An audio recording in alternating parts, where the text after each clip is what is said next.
back in February I did a video after we were all under tarps then. It was minus 20 outside. It was minus 20 with the boat also. It wasn't heated with the space. And I was scraping off gel coat. Started with a grinder with a 40 grit wheel on it. That made a big mess, and eventually was able to get a gel plane. Way better. Lifesaver. Get a gel plane. Don't use a grinder. This hull's pretty bad. The comments I got on the first video were everything from it's as good as a sunk boat, it's junk, throw it out, get a different boat, to, oh no, it's fine, just, throw some paint on it and away you go. Which you could do and enjoy for probably years to come. This was the big first bubble that I had discovered and kind of ground back, and I can still probably separate that if I really wanted to. I've drilled a bunch of little 1/8 holes in various places that look liquidy, and yeah, most of them are.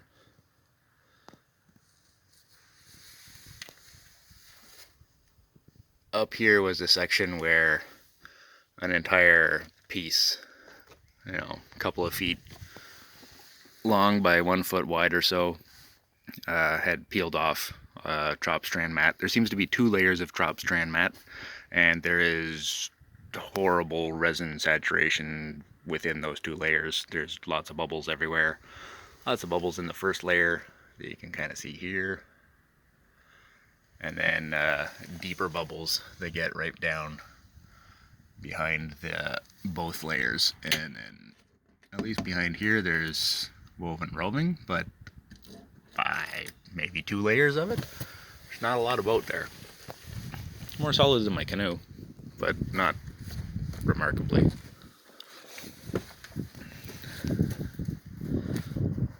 So this has been exposed since February, so like a couple months, and it's still, you can see sort of reddish tinge of stuff that's oozing out. I periodically pressure wash around the blisters and get more of it out. There's actually, I have been using a Ryobi moisture meter from Home Depot, and set on hardwood setting. Here I'll get like 22%. There is 0. So it's really, I want to grind back a little further and see what does it look like that's different between 25% and 0 within the space of a couple of inches. There's a lot of places where there's like multiple blisters, which I'm sure if I really want to scrape at it, I can probably combine these into one giant blister. And again, I may very well be able to keep scraping at it to the point where the entire layers of trop strand were to come off. So is that something that I would want to do? Sounds like a lot of work. In some places it's well adhered, and the chunks, when you do get a big chunk off, there is some structural integrity to it. It's not just like, it's not nothing. I am thinking that I will end up putting a layer of biaxial cloth on top of whatever I do.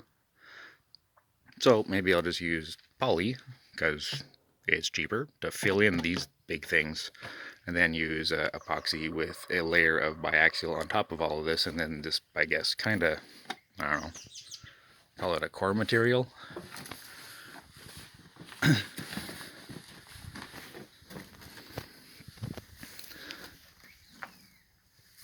The layer underneath of woven roving does seem to be quite solid. It doesn't seem to have any significant bubbles or anything.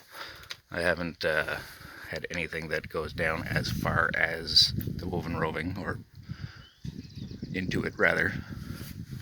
Lots of stuff that goes down as far as. And I haven't even continued or completed scraping yet.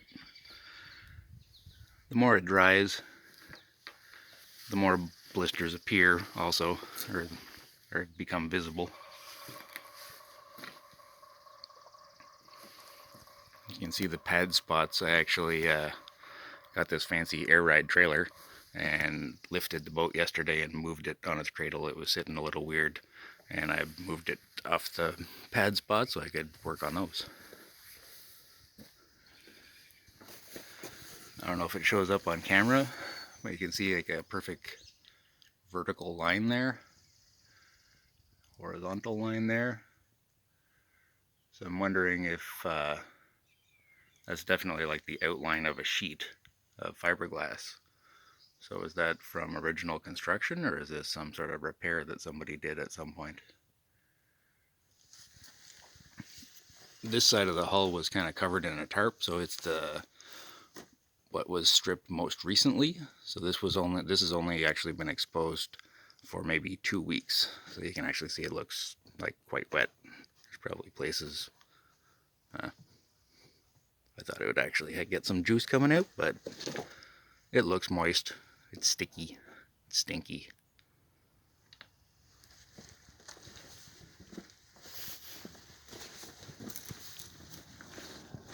So, for now, let it dry.